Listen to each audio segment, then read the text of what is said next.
So, out of interest and curiosity, who of you has taken a systems class at some point in your life? Okay, that's actually maybe 1/5. Okay, cool. So for those of you, you can probably fall asleep because it's going to be super basic, and the main point of this is going to be just to alert everybody else that there is this thing called systems, right? So it's more just a, well, hey, there's this area of research where people actually reason about how to work with a lot of computers. And you can do things systematically as opposed to just hacking stuff up. This sounds like a no-brainer. Well, if you think about what happened a lot in machine learning, that's not what happened. People first reinvented, hacked together horrible things. They still, even very good people, still stand up and give talks about their very, very stupid aggregation algorithms. And I'm not going to mention names here, but they still do this. They talk about problems that are well solved and well understood in systems and present them as new solutions. And that's not a good idea. So most of you would have heard about MapReduce. If you have not, you should learn about it as soon as possible. It's been out for 12 years. You may have heard of Hadoop, but Hadoop is still a not so amazing clone of MapReduce. Yeah, unfortunately. So what's the premise? Well, if I have a lot of computers, then, well, a lot of computers will fail, right? So to make this a little bit more explicit, let's assume that I have 1,000 computers, right? How long does your computer at home typically stay up if you keep it running? Well, on average, I think if you can keep it up and running, keep an uptime of 2 to 3 years, you're pretty awesome, right? That's a really good installation. Well, you shouldn't do that anyway because you need operating system updates and installs and all sorts of other things. But basically, keeping your computer running for 2 to 3 years without a failure, well, that's really impressive, right? Okay. Actually, let's do a little bit of math to motivate what's going on here.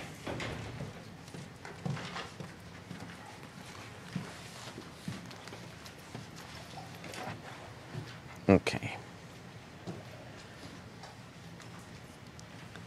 So let's say uptime about 1,000 days.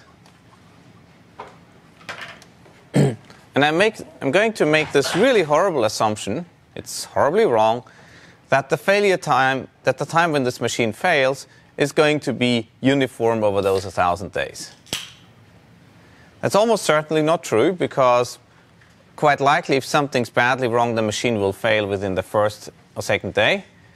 Also, at some point, certain components will fail and wear out, even though a lot of theories about how hard disks fail seem to be totally wrong. So there are papers that just talk about, well, we took 10,000 hard drives from our server center and looked at when they failed. And those papers sometimes get best paper prizes because the data is just really hard to get. But let's say it's 1,000 days. And now, let's say I have some job that takes 1 day to run.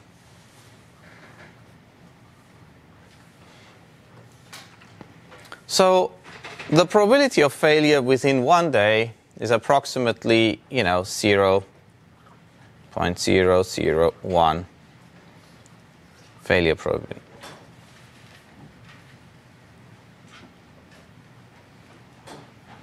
So if that happens, and if I have just a single machine, well, I don't really have to worry about my machine going down, right?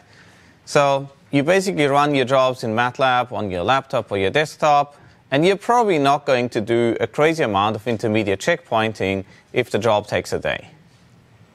Because your machine will probably stay up. It would not make a lot of engineering sense to do this. Okay. So let's say, one machine, everything's okay. For 10 machines, if I basically have a job that runs on 10 machines, what is the probability of none of those machines failing? Well, that's 1 minus the probability that at least one of those machines fails, right? Or the other way around, what's the probability of any machine failing? It's 1 minus the probability that none fails. So probability that none of them fails is 1 minus 0.001 to the 10.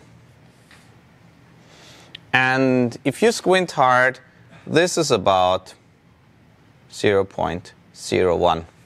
It's about 1%. So if you have a small research cluster of about 10 machines, and the job takes a day, you still don't have to bother.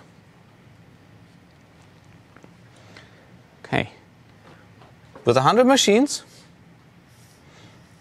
if you don't mind pulling out your laptop and just working out what that number is, 1 minus 0.001 to the 100, and you'll see that this is now actually starting to hurt. So could somebody just work out what that number is?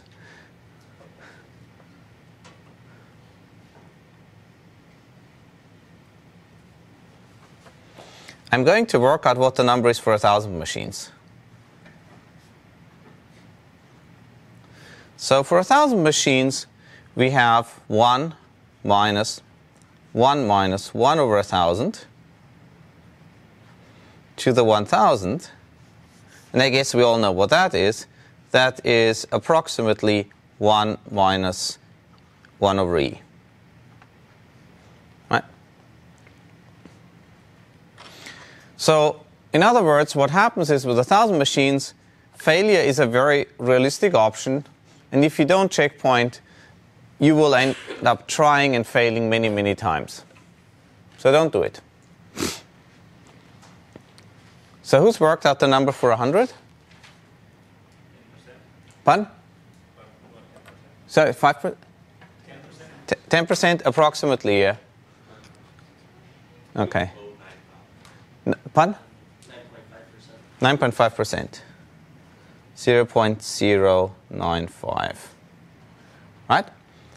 So what you can see here is, well, you know, with 10%, maybe you want to do backups, but you probably don't have to be completely insane about the backups. So in other words, if you run the job 2 or 3 times total and then you throw the code away, don't bother.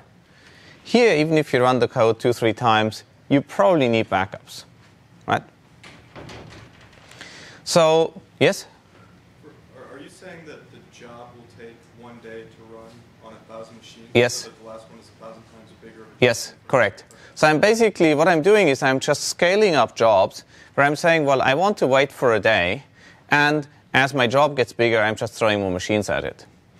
And all I want to drive home here is the fact that a lot of reasonings where you can basically get away with it for a single machine will not work for 1,000 machines anymore.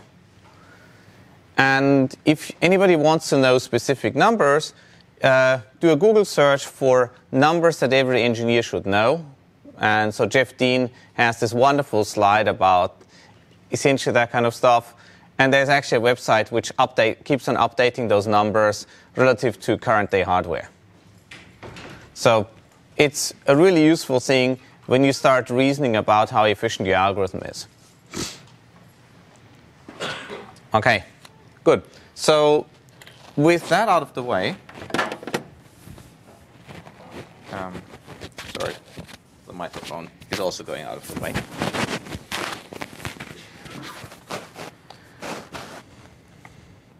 Okay, so with that out of the way, now let's look at alternative ways of solving jobs if I have 1,000 machines. So one option is, yes, okay, I take a lot of checkpoints. The other thing is that, well, maybe I don't really need all the machines to succeed simultaneously to really get my answer. Maybe I can actually break it down into something that's almost trivially parallel. And MapReduce is this very, very elegant, because it's so ridiculously simple, API, where 2 trivially parallel jobs with a suitable reshuffle operation, can actually cover a large number of operations that you might want to do on big data. So one thing that's really important, and a lot of people get it wrong. This is not the only way to do big data, nor is it an even near optimal or ideal way of doing big data. In most cases, it's an absolutely retarded way of doing it, right? So do not force your algorithm into MapReduce if it doesn't want to be forced into that. There are hundreds of papers which describe exactly this stupid approach. Do not do it. You're not going to do big data by running Hadoop. Because in many cases, you will end up with an algorithm which on 100 machines on Hadoop will be slower than something not stupid on a single machine. If you want to have a very nice example of that, look at something like GraphG. So Apo Kirola 2 years ago got his PhD here from CMU.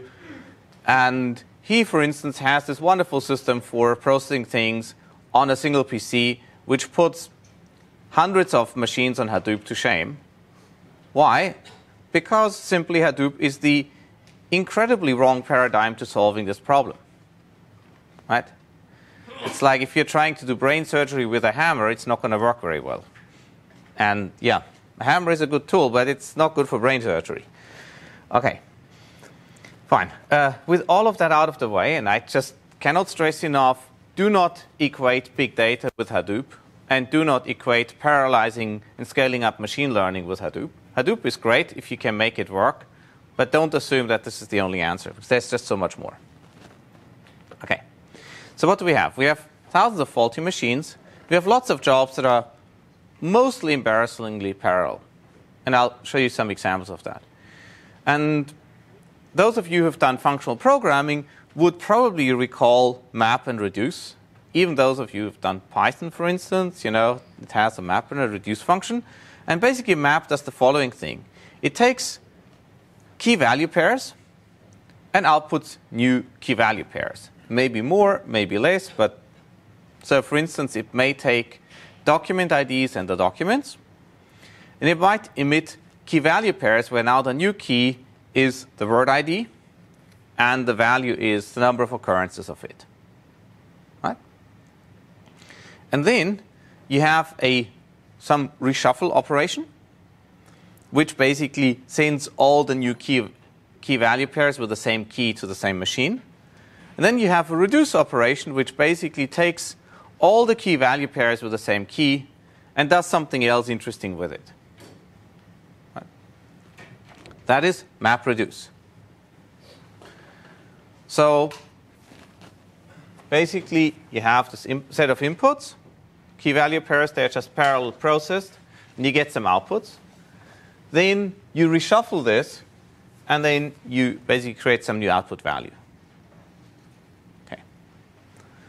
So the simplest way, for instance, of doing MapReduce is when you apply to word counts in documents, where you would go and output for every document the corresponding word counts.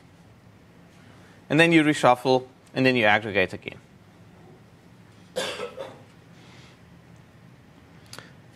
So let's go specifically through that. So you basically emit many, many pairs for every document, and then you just sum over it. So does somebody have an idea why this might not be the brightest idea of doing word counts in documents? Can somebody see why this might be a very, very slow algorithm if I do exactly that?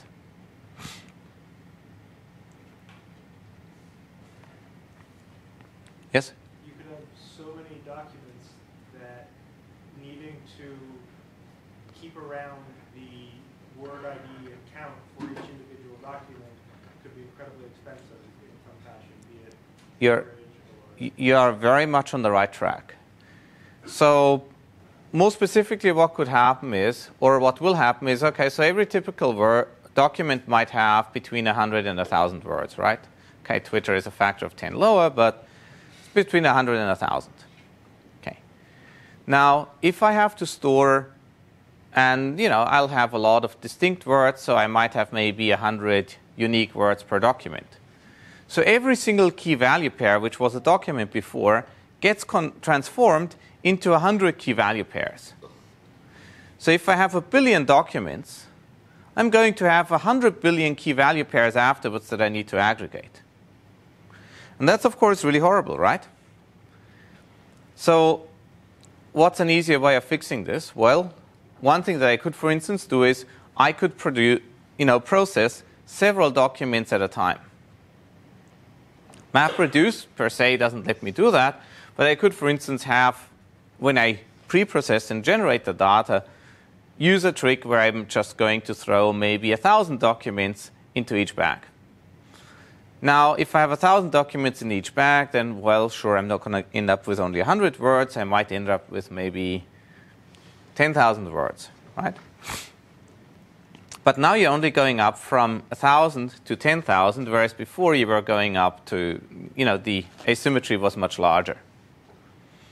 So this can help you run the algorithm a bit more efficiently. In other words, even within MapReduce, thinking a little bit about the data that you're going to generate can help you a lot. Here's another catch. Between map and reduce, the interface is the hard disk. So in other words, your computer goes and produces the nice key value pairs, dumps them all to disk, preferably a replicated distributed file system, which we are not going to have a lot of time to go into, but something like the Hadoop file system or the Google file system. And then some other set of jobs consume from there.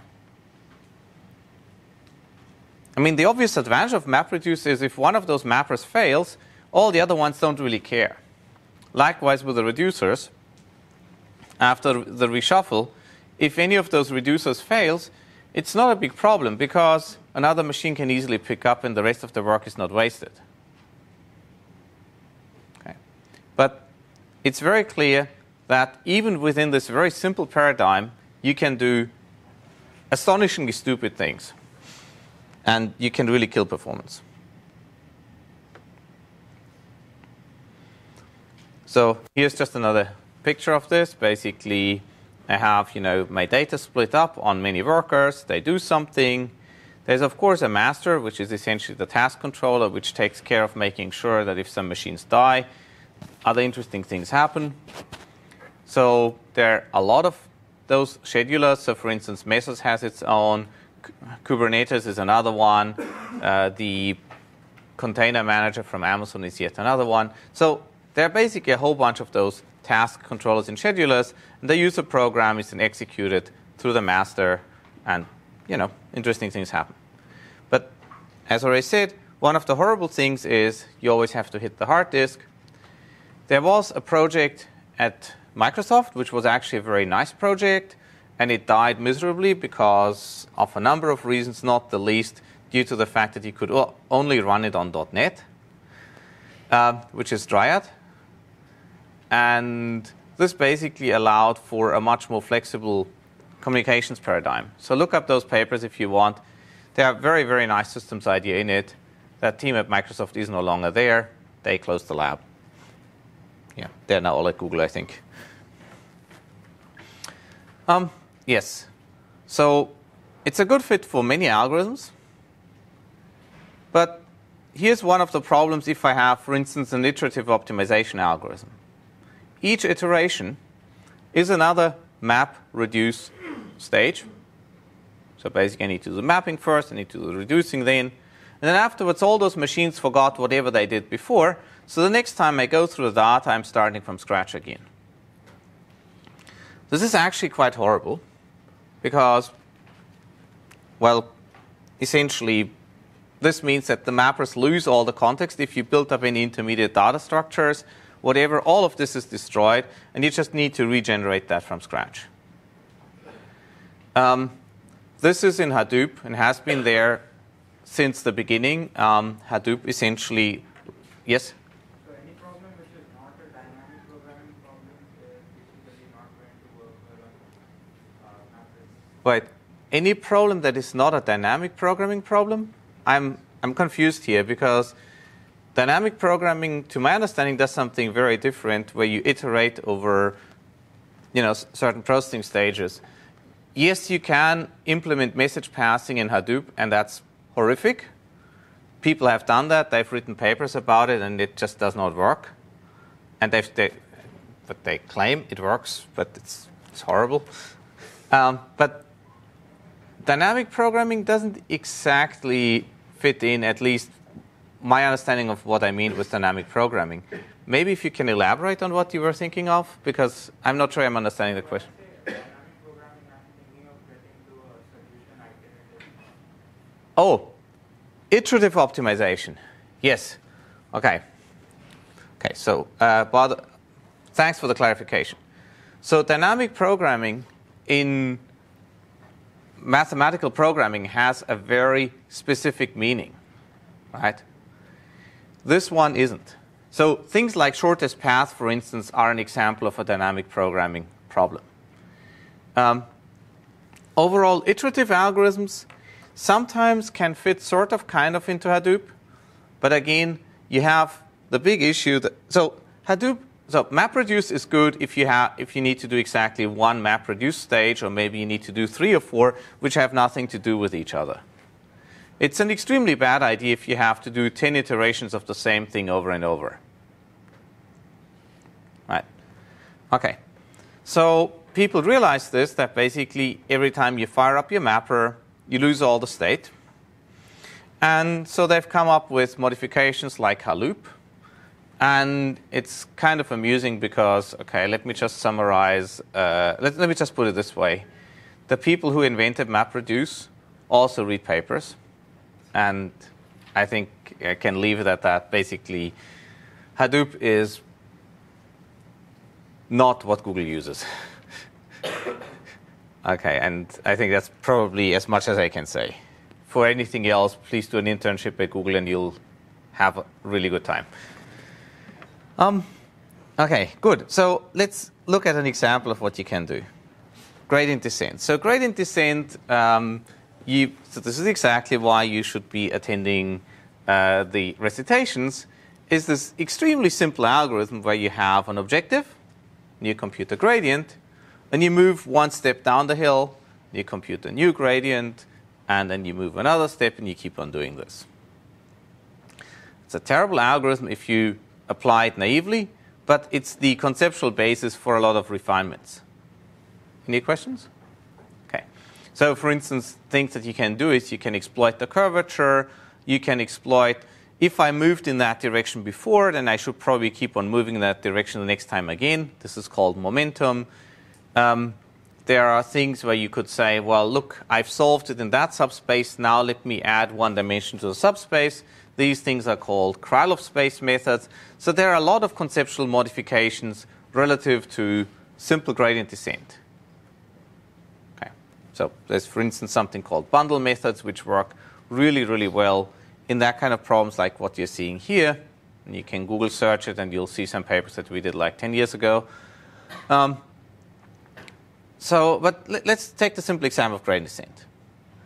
So now, if I have this gradient, well, it's basically taking the derivative of some loss, like a least mean squares loss, how well I'm performing a regression, or how well I'm classifying, and I have to sum over all the data in this case, right? So this thing here sums over all the data. So maybe m is 10 to the 11 or 10 to the 12, right? So just to give you a bit of calibration of the amount of data that you might be seeing. You might wonder, where am I going to see that much data? Well, there's, for instance, something called the Amazon, or the common crawl of web pages that's hosted on Amazon, and it typically holds between maybe 2 and 5 billion pages, right? Okay, that basically gets us in the order of maybe 10 to the 11. If you look at click-through rate data, for instance, Facebook by now has in the order of 1 billion active users. If I log their behavior maybe for the past 100 days, then I'm talking about 10 to the 12. No, sorry, maybe if I log it for the past 3 years, then I'm talking about this data. And so it's not uncommon to get these amounts. And so obviously for that you need to worry about how to process it. So now the sum here decomposes trivially, right? I can write this as a sum over all machines and then a sum over all the data within that machine, right? And so I can first evaluate this little box per mapper, and then I sum over all of those things here. This is exactly what MapReduce would do. I would first basically emit gradients from each machine, and then the reducer would now pick coordinates, and for each coordinate sum over the values from all the machines. And then you have some external algorithm which performs an update step. Something like, well, let's just move into the right direction. And then you keep on repeating this. Depending on the nature of the problem, this may not be a bad algorithm. This may actually be better than a lot of things that are implemented. Okay. But obviously, it suffers from a lot of issues, such as losing state and so on. This is why people, for instance, came up with something like Dryad and S4. And yet, this is apparently what a Dryad looks like. I don't know. At least now we all know. There are some others that are not quite safe for work. They wear less. Okay. So, Dryad. So MapReduce, if you think about it, it's a bipartite graph. You have up here the mappers. This is where the data flows in. Then the mappers process it in parallel, and if one of those machines was to fail, I could just add another one here that would take care of it, and then this data would simply get rerouted, right? And then this one just connects to everybody else. Right? So I can do that. And then I have the reducers that go and aggregate stuff, and in the end, all of this up here is gone. Okay, yes? I have a quick question. In terms of scheduling a mapping process, what if the scheduling takes longer than actually the mapping part of it, are there contingencies that actually give it? Okay, thanks. Thanks for opening this can of worms. Thanks. No, this is good. So there's a couple of things that, so by the way, this is a really, really good question. Okay, so first of all, when you have this crazy amount of data, you will not have that on a single server or on a server farm. What will actually happen is that you will have this data spread over a lot of disks on a lot of machines, right? And each of those machines might have, a partial copy of the data, right? So each machine might have, so this is, for instance, what the Hadoop file system, HDFS, or the Google file system does.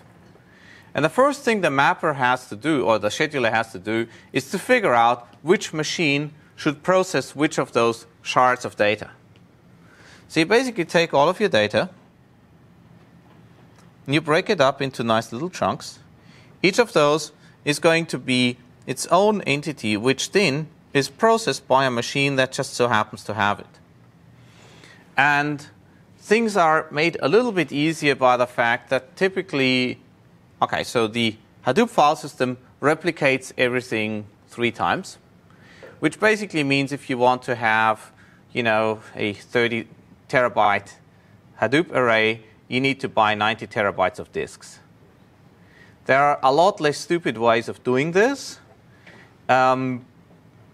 which at some point in an interview, I think Jeff Dean actually just mentioned it. By the way, how would you get error correction and fault tolerance by less than replicating your data?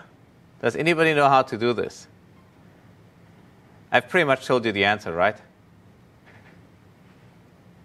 You could use things like error correction. Exactly. Error correction, yes. So this is basically, information theory 101, or, maybe computer science, maybe not 101, but it's like really primitive. There's, for instance, things like read Solomon codes. Or, for instance, if you think about it, you're RAM in the servers actually has this. It has, a parity bit and stuff like that. So it's essentially trivial how to do.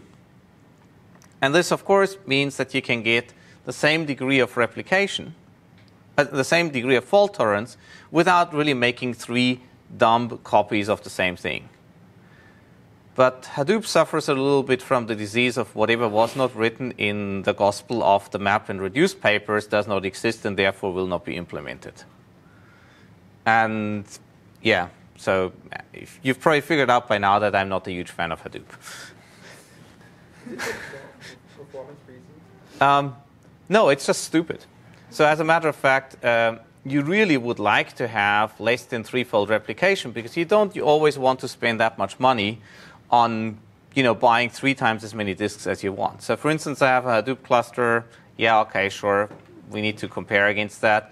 And it just means I have to buy 100 terabytes of disks to get 30 terabytes of usable storage, which stinks, right? With server, disk arrays, like you buy 1.5 times the data, and you actually get, putting them in an array that they become 1. Correct. So, okay, you're opening another nice can of worms. Thank you. So basically, there are different ways how you can set up this error correction. And you can, for instance, have the issue of, well, if I have 5 disks in a machine, and I want to make sure that I don't lose the data if I lose 1 disk, I can have a RAID array within a single machine. Okay. Now, if that machine goes down, you're still stuck, right? So you basically need to think of the equivalent of a RAID array, but now not over just disks in a machine, but over machines, or over racks, or over entire server centers. There's actually a very, very beautiful paper that deals with this. It's called Ceph.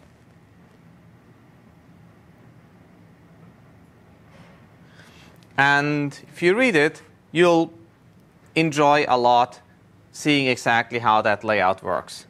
So there's a guy called Sage Weil, and UC Santa Cruz, who's done a lot of those things. So he also started DreamHost and a few other things. So there's a lot of really beautiful systems work that you can do. Okay. But you're exactly asking the right questions. So this is good. Okay, now, well, let's just see what we can do about the not so intelligent bipartite graph part. Well, in many cases, you don't just have this, but you actually have an entire data flow graph where you do one thing with the data, then the next, and the next, and the next, and then they interact in interesting ways. And so you get a directed acyclic graph of, well, you need to compute something in order to get the next thing. And this is effectively what Dryad does. And so you can go and specify that graph, and the world's good. Now, why would you care? Because this allows you to do much more interesting things than just this, simple thing. So, for instance, you could have something like this, right? There's no easy way how to do this in MapReduce, and it's trivial to do in Dryad. Okay. The really pretty thing about Dryad is it comes with its own graph description language. And that is that's actually worth a lot more than the implementation in our context, because the implementation is essentially dead now. But that language is really nice if you ever want to specify large networks of things, of how they interact. And people have started thinking about similar things, for instance, in the context of deep networks by now. Okay.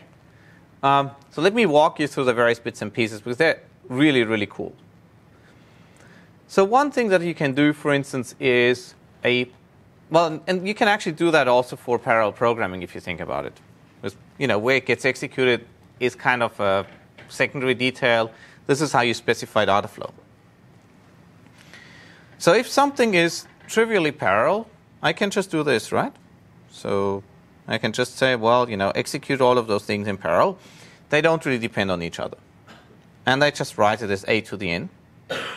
Suppose I also have b to the n, so, another process that can be trivially parallelized.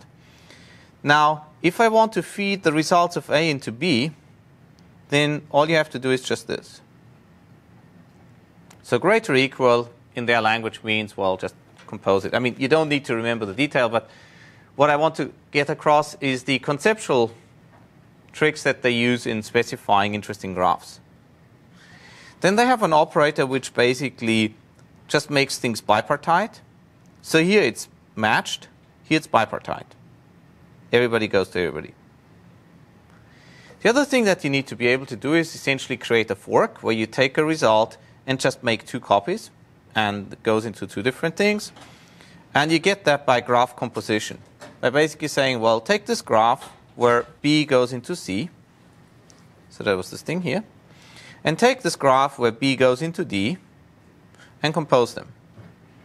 If you think about it, you basically have this part and you have this part. And then they're just merged. Okay. Then you also want to get something like an aggregator where everything goes into one guy. Well, that's very easy because we already had the everything goes to 1, right? So if all those nodes go into C, that's fine. Now I compose it with C going into B. So I get a very interesting graph. If I want to have this and a shortcut, that's very easy. Because I already defined this operation here. That's A is greater than BS. I already defined this graph, so I just compose it. And yeah, you can do other interesting things with that. So the reason why this is really useful is because now you essentially have a programming language for graphs. And if I then have a bunch of computers, and maybe you have a different set of computers, I only need a moderately intelligent compiler to compile the execution graph and the data flow onto the hardware that I have at my disposition. So in other words, I don't have to reason anymore about exactly how the data flow should go. I can leave that to compilers. And people have done amazing work there. And so basically, you can steal the smarts from another discipline and therefore make good progress here. And you always should do this. You should always check whether there's some other area that has already solved your problem, because that's so much easier than just rebuilding it from scratch. Okay. Are the graphs sort of kind of clear to everybody? Yes? So I just have one question. The greater equal to, is that only makes sense if you have one going to many or many going to one, or the same going to the same? Yes. That's, I think, a perfect summary. So if I have basically, so the greater equal to, and this is slightly lax because, I mean, there's a slightly conceptual difference between this object here and what's going on here. So here it just means that you can actually, I mean, I think they would really need a specific operator to distinguish between those 2 cases. But yes, that's really the only thing you want in this case. So it's basically a composition of concatenating various graphs. The nice thing is that if you have that, then your compiler can actually do a lot of other interesting things. It could, for instance, add intermediate nodes. And it could say, well, those intermediate nodes will do some interesting pre-processing before it goes to some final node. So, and those things now are automatic. So you only need to invent that trick once, and then you can apply it to any program. The bad thing is you can't write a paper about it. There's, for instance, this paper which has a crazy number of citations relative to its content. It's called One Weird Trick for Parallelizing Deep Networks on GPUs. And it's basically that refinement trick with a few minor twists for a very, very specific partitioning. And I guess every systems researcher will just go and say, yeah, that's a yawner. But for people in deep learning, they really care about this paper a lot, right? So you can now argue, was it a really deep idea or was it something else? But I'll leave that up to you. Okay, S4 is kind of sort of like this, except that it actually focuses mostly on real-time data flow. And so it's an Apache project. Leo Neumeier did a whole bunch of this back in 2010. S4, the name comes from Scalable Sponsored Search Serving Platform. So this is quite a mouthful, but it basically means that if you're serving ads, and you need to serve a lot of ads, and you need to serve them to a lot of people, you want to make sure that the same that people always get served by the same machine, preferably, because they can store all the context and do interesting things. And this platform essentially did this. This was, I think, one of the nicer systems ideas that came as alternatives out of Yahoo. But yeah, I think they went to die, and at the moment these folks are working for high-frequency trading companies. Okay, I'm going to go through that fairly quickly. Spark is the thing you should be looking at the moment if you don't want to write your things on your own. So Spark is just in every single aspect better than Hadoop. You should look at it. So conceptually, it's actually not so crazy different from what we saw before with Dryad. And here's the idea. So it starts with what's called a resilient distributed data set. And so the idea is you have some data, it gets transformed, stored in some interesting distributed way, and then you apply another transformation, you apply another transformation, and you keep on doing this. And now, as you work through that dependency graph, the only thing that you really care about is just if I want to have backups and all sorts of other things, that the ancestors of that data are still around somewhere. So that means it allows you to do things like lazy evaluation as you go through the graph. And it also means that you can, because for instance, maybe you have some dependency that only really matters in 5 iterations from now. It also means you have a very elegant mechanism of throwing away intermediate results without really losing fault tolerance. And so Matej Zararia started working on this. So 2012 was the first OSDI paper. This is actually one of the fastest growing parallel processing platforms. You should check it out. The catch is it's all in Java. So if you want to do high performance computing, it's amazingly awkward. But if you want to use it for general data analytics, it's actually a really nice model. I mean, if you get the choice between Spark and Hadoop, well, choose Spark at any time. Okay. So to give you a bit of an idea why it's more powerful, well, before that we only had map and reduce. This has a lot more than just map and reduce. And I'm not going to walk through the various details of this, but you can clearly see that, okay, more is more better in that case. And yes, of course, this wouldn't be complete without its own benchmarks, where, of course, they, just completely wipe the floor. And yeah, Spark is just a lot faster than other things. And of course, everybody chooses their own benchmarks.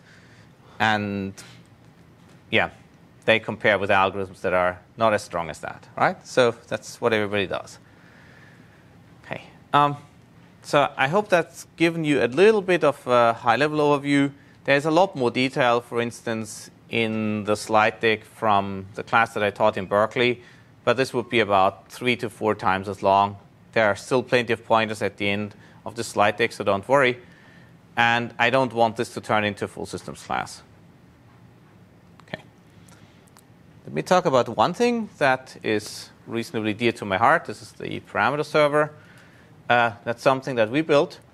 And this is much more focused on machine learning specific issues as opposed to general purpose data analytics.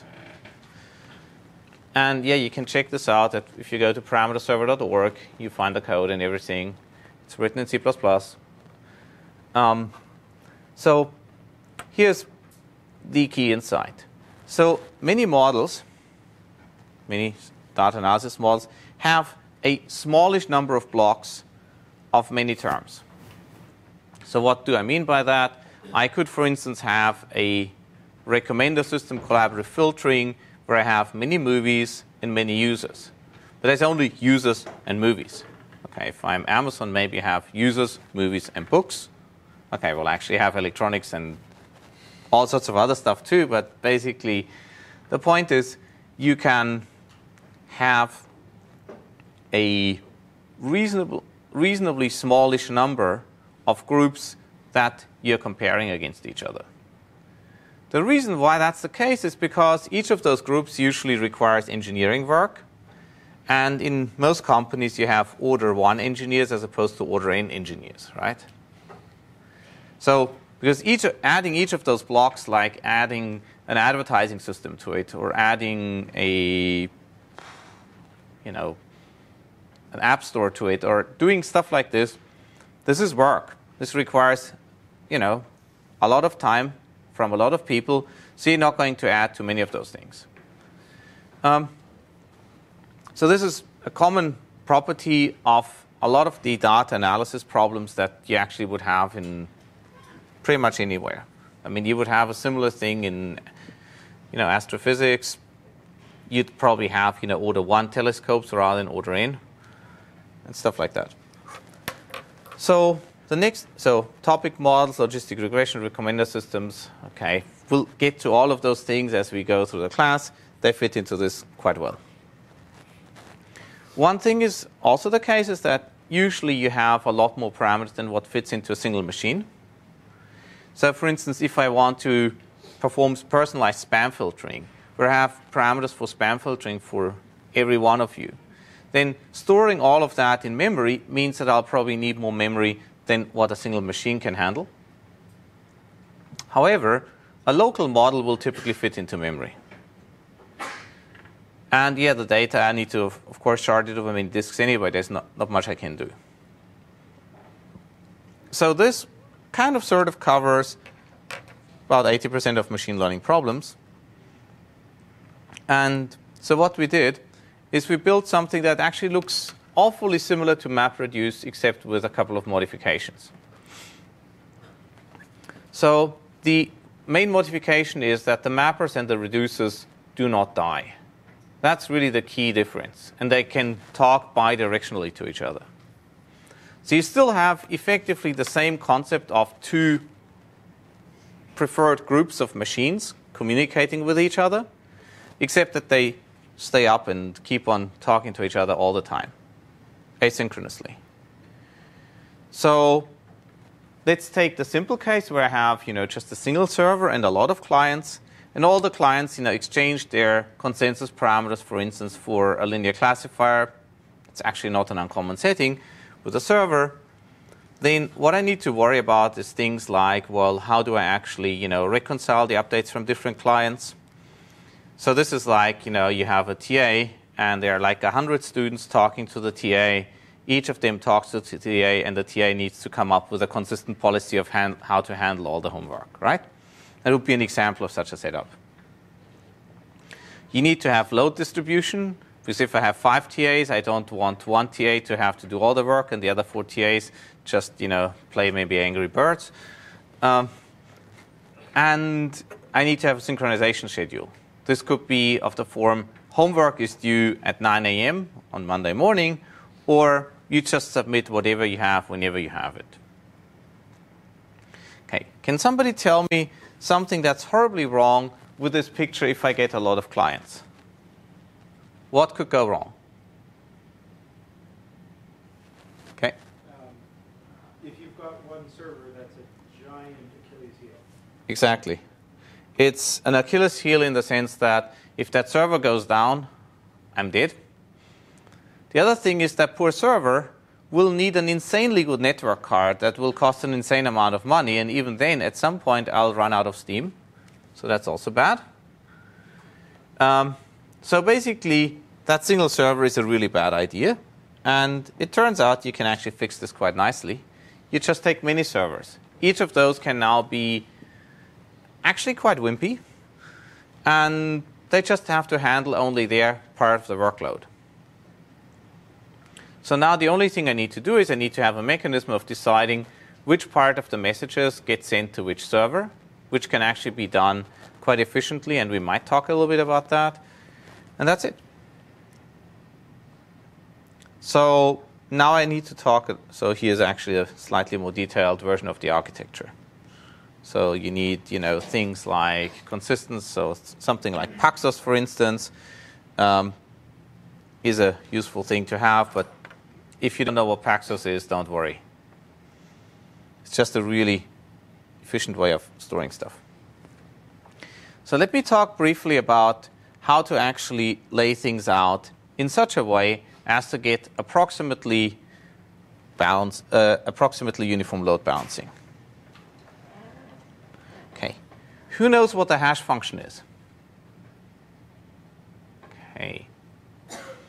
Okay, let's briefly talk hash functions in that case. They're really important. Who knows what a random number generator is? Okay, all hands should go up at this point. If you do not know what a random number generator is, you should read up on this right after you walk out of class. Okay, here's a simple random number generator. You take a coin, you toss it. It's a random number generator. It's an insanely slow one, but it might be fairly good and random, well, sort of, kind of.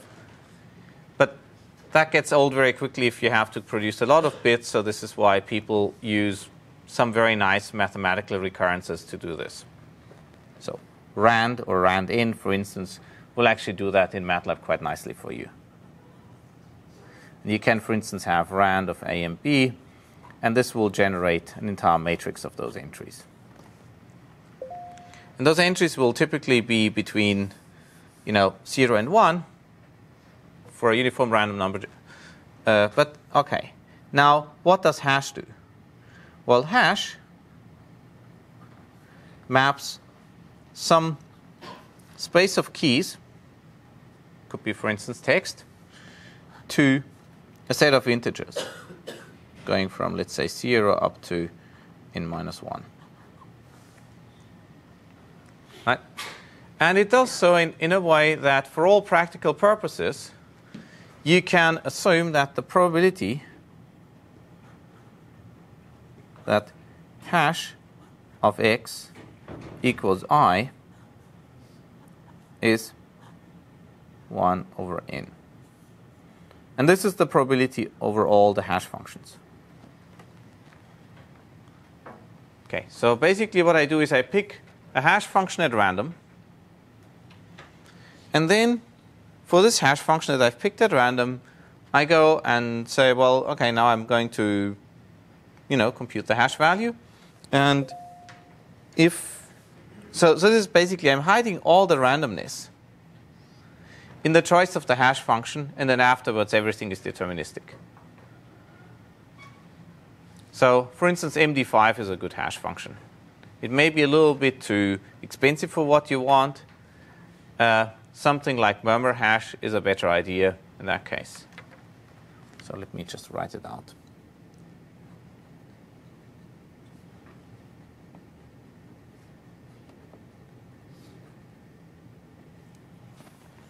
So for all the things that we're going to do here, we are going to assume that we have perfect ideal hash functions that have all the nice independence properties that you would ever want. But let me quickly explain a little bit what that means. Let's say I have some keys x and x prime. The probability of hash of x equals hash of x prime equals I should be what?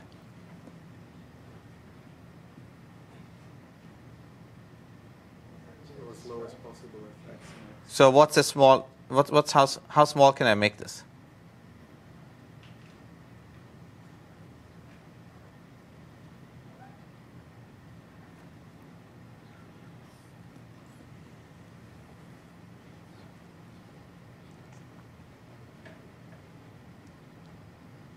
I have n possible outcomes, right? Yes? So would this be 1 minus 1 over n squared? No, No. It's just 1 over n squared. The equation is not just one. So you Fun? just write it as hx equals I and hx prime equals I. Yeah. So I'm forcing h of x and h of x prime to be I. Yes. So of course, if x equals x prime, then that cannot hold. So I need to basically what I need to have is that x is not equal to x prime. So basically, I'm now treating this as random numbers. And so I first check whether hash of x hits I, and then I need to check whether hash of x prime hits I. So that's just like if I roll the dice twice. And if I roll the dice twice and I require that both of the time I get a 5, then that's just 1 over 36, right? Because it's 1 over 6 in the first case times 1 over 6 in the second case. Right? What some of you were thinking of is, what are the chances that hash of x and hash of x prime do not match, and you were essentially extracting numbers without replacement, right? So you were basically saying, well, okay, this first guy is not allowed to be covered anymore. That's not happening here. So I can very well have a situation where the hashes for 2 distinct keys map into the same value. But I just want to make sure this is really small. Now, if I have a permutation, of course this thing here will be 0. Right? There's nothing I can do about it. And so if I had a mapping from keys from size 1 to n to 1 to n, then an encryption is actually a wonderful way of generating a permutation. Right? Because an encryption does exactly one thing. It turns a bit string into another bit string of probably the same length, which is as unrelated to the original string as possible.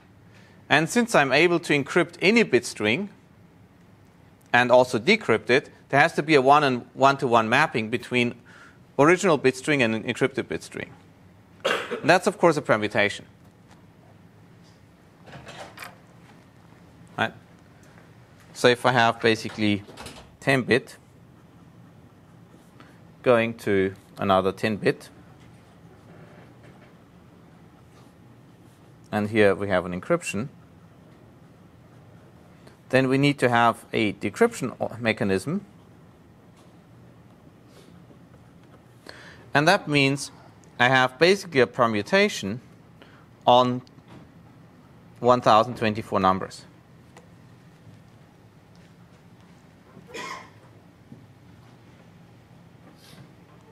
Okay.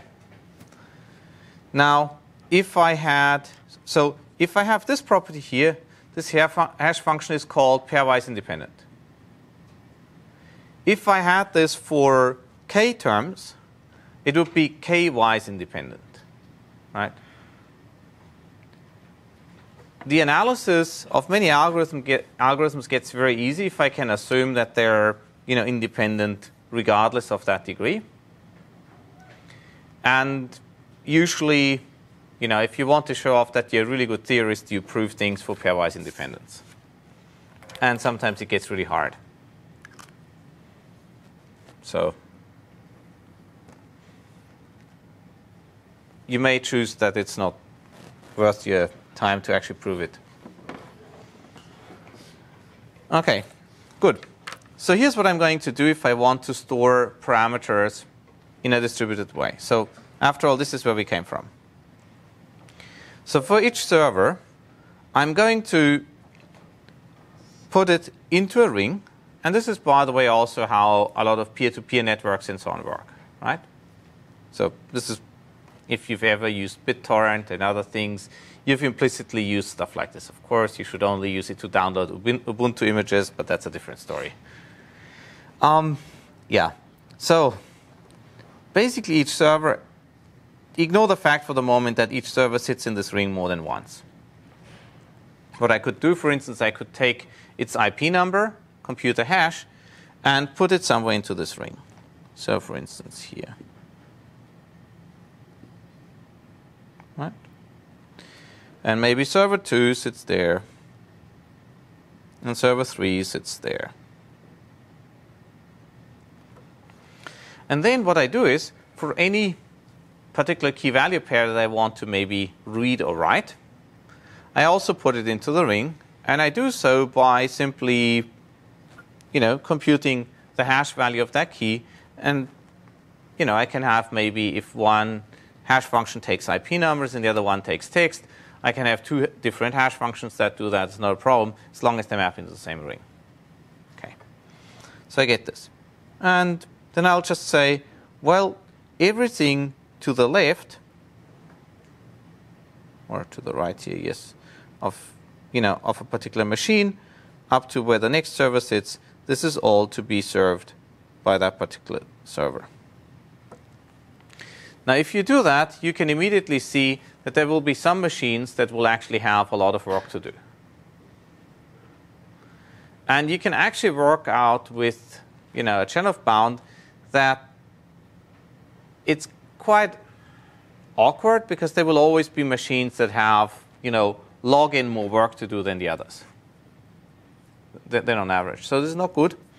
So one way you do this is you simply break your entire ring up into n log n segments by basically inserting each server log n times, and then everything is good.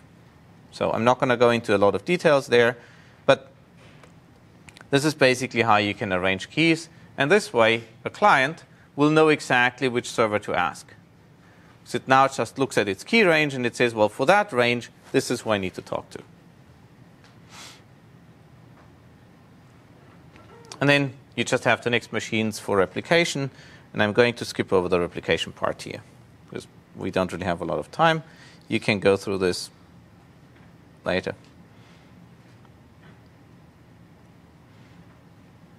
Okay. Let's skip over this. There's a couple of things that you may want to think about and just keep in the back of your mind. So quite often people will make a big deal about how consistency tolerant their algorithms are. And they will tell you that in some cases, yes, you need full sequential consistency. That means basically things need to be processed in one very specific order, or eventual consistency, which just means eventually at the end everything needs to arrive at the same time. So an example of eventual consistency would be the homework submissions, right? All we care about is that by 9 a.m., all the homework is submitted. I don't care in which order it's submitted. On the other hand, if you join the army and you have to line up every morning, there's probably a very specific order in which you line up, either by alphabet or by height or by some other random thing that goes to the head of your drill sergeant, right? Been there, done that.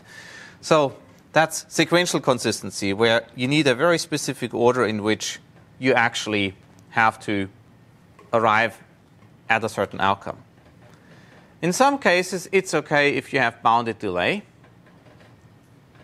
So that basically means that things more or less should arrive in order, and if they don't, if they are not in order, then the out of order shouldn't be too bad. Now, why do you care about this? Because sometimes machines get slow for lots of different reasons, and in that case, you want to be tolerant to a machine being a little bit slow, but not too much. So, for instance, our homework submission strategy has a bounded delay component. It actually has a bounded delay component with something slightly extra, where we said, well, look, you can be late for 1 week, so that's bounded delay of 1, right? So this is exactly what we have here. But we do not allow a delay of more than 1, so this is not okay, right? These edges are not okay. And furthermore, you cannot have more than 2 out-of-order edges. In other words, if you're late by a week for more than 2 times, well, the third time is just not counted, right? So this is exactly how those different delay strategies can map into real life, but we care about it for the purpose of optimization. Yep. Now, if you do that, you basically can get rid of a lot of the issues that otherwise people argue in terms of consistency. I just want to quickly show you what can actually be done. This is, for instance, a real system that ran somewhere at a fairly major internet company. You should check it out. It's a very small number of lines of code to do this. And this is 0.5 petabyte of data. And in about an hour or so, our system actually processed that 0.5 petabyte of data on 1,000 machines on about 100 billion variables. So I'm not going to go into more detail there. You can build topic models. We may not have time for that. But I think I pretty much have come to the end of the systems part. The main point of just touching upon that today was to show you that there are very immediate practical concerns when you work with large amounts of data, when you exceed a single machine. And the rule of thumb is, if you can do it on a single machine, you absolutely should. If you can do it on 10 machines fairly easily, you absolutely should. And you probably won't need replication for 10 machines in a day. Once you go to large numbers of machines, all hell breaks loose because stuff will fail and all sorts of interesting things happen. You need to be careful and mindful of that. And you should not just pick a big data framework such that you can then pick the big data box on your paper. Because in many cases, those big data quota algorithms are slower than the efficient single machine versions. And people have proven that time and again. So if somebody tells you, well, I have a parallel k-means, and unfortunately the objective function is garbage, and unfortunately it's wrongly implemented, then it's maybe not so great. So you might smile about that. I've actually had that very situation happen a year ago at a conference where somebody talked about a fancy clustering algorithm for Hadoop, and unfortunately it was slow and wrong. And this was at a major conference. Okay, so be careful about what's on the label. Lots of references here. I'm not sure you will have the time or want to go through all of this. It's a really exciting area. It's really exciting for the reason that there's not enough machine learning that really has gone into the systems part. What I'm trying to say is they sometimes go and reinvent tools from machine learning, just like we go and reinvent tools from systems. And so with a modest amount of machine learning, you can probably actually make a lot of people in systems extremely happy. So, take the best ideas from machine learning, apply them there, and you'll be their hero. That's one thing. Second thing is, a lot of the issues about scheduling and so on, you could probably use reinforcement learning to do a decent job there as well. That's another thing. So you can basically learn layouts. You can learn a lot of those things. Third, if you want to scale up your machine learning algorithm,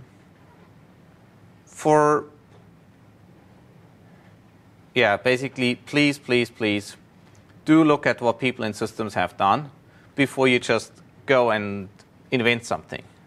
Because you'll do something horrible. And yes, I've committed those crimes myself. And then afterwards you talk to systems people and they go like, well, this is stupid. Why would you ever do this? And then they explain to you why it's stupid and you build something better. Right? So talk to your friendly systems researchers. Okay. That's, I think, pretty much all I wanted to go through today. Are there any questions? So from Wednesday on, we'll go back to kernels and support vectors and perceptrons and other things. So we'll go back to math. Don't worry. Okay, thanks.